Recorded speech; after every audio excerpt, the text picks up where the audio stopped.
Hey friends, right here today we're going to be working on this pinball machine again. So I did actually order glass from a local guy. It cost me 80 bucks, I think. 81 something. That's cheaper than I found it online, but I gotta go pick it up. So I think the cheapest I found it online was 100. So today I already started installing the amplifiers. I need 4 of these. One for the front 2. One for the back 2 exciters. Well, technically I need 3.5. One for the subwoofer and one for the main speakers. So once I get them in, I'll set them on like half volume. Forget it because I got this fancy little volume knob from OakMicros. Let's see. Here's the other 2. I got my list here. Outstanding things. Install a plunger, which I got the bolts for. Install amps and wires. So these are the amps, so the speaker wires. Surround sound is almost installed. I got my last cord in. Adjustable LEDs we'll have to do later after we get the computer working so I can figure it out. And fuses. So hopefully we can get all that done except for the LEDs today. So let's keep rolling. We'll put these 2 here. We'll put one in the middle and one should fit here. And then we'll daisy chain the power wires together. These are 24 volt, I believe. And hook up the speakers. And go from there. Alright, so we got all 4 of these installed, but fun fact, I only ordered 3 cords, so it just doesn't end. So we got one of those on order. We'll see what else we forgot. Alright, we got these all hooked up. Like I said, I am missing the cord for the subwoofer, but the subwoofer's hooked up. All I gotta do is do that cord, run it back there and plug it in the computer. These are hooked up, subs hooked up. I did bridge it per the manufacturer. These are 4 to 8 ohm amps, so there's a 8 ohm option. There's not really a 4 ohm option for that particular speaker, so that's what that is. Those are hooked up. So now the last thing on our list is to install the plunger and then fuses and obviously the addressable LEDs. So I did get the bolts for this, which I was missing last time. So that's good. And here is our little circuit board. I did buy this pre-made. If it'll focus on it.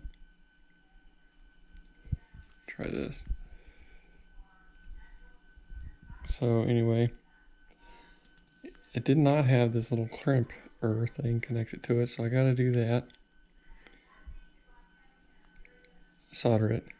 And then I got this fancy ribbon cable here. And there's 8 wires coming off of this, but only 5 of them are used. The channel A, channel B, 3.3, 5 volt, and ground. And those go to this here at various places. So let me go solder this, hook it up, and we'll show you what it looks like. Alright, we got to put in there. So something to note, if you do this, I did have to put a couple washers behind here because, I don't know, the screws I was using are too big or something. Who knows? But it wouldn't sit flat, but I put those on there and boom, it worked. Kind of a pain in the ass to get the E-ring back on there. And also, I want to write down and figure out what things go where as you're doing it, because it was kind of a pain. I had to look, so once that's soldered on there, the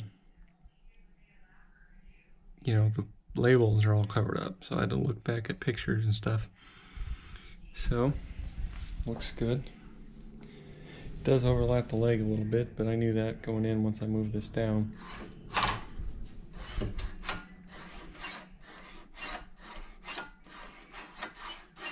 So that's great.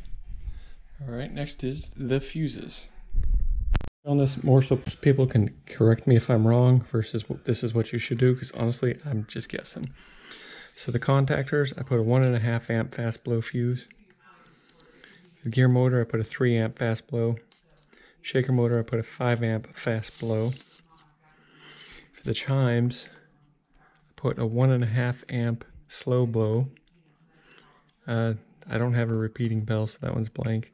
Beacons, I put a 3 amp fast blow. The bell and the knocker, I put a 1.5 amp slow blow. And the fans have a 5 amp fast blow each. So if those are wrong, let me know and I'll fix it. But we'll see if they blow when testing or what happens. Alright, so we got these all populated. The one thing I will say is these I forget what the form factors are called, but these ones that are long fit fine. These short ones did not work unless I bent the pins on both sides in just a little bit. Then it grips it fine. Otherwise it just barely caught the end of it and it wouldn't stay. So those are fine. Chimes, all the other stuff. Then we come over to this one, we got our contactors, our shaker and our gear. I forget which one's which. So I think I'm gonna end the video today right there. Next time we'll go through and test everything. See if we can't make something explode. Or what, we'll test our buttons. Test, I don't know if you can really test the plunger till you get the computer on. We'll test the LEDs. Contactors, fans, knockers, chimes, fans, everything. Anyway, I sure appreciate you watching. We're there. So we'll test it, then we'll turn the computer on, install some of the software, and hopefully we can get to flipping. Assuming we didn't mess anything up. Anyway, keep it real. See you next time. Thanks for watching.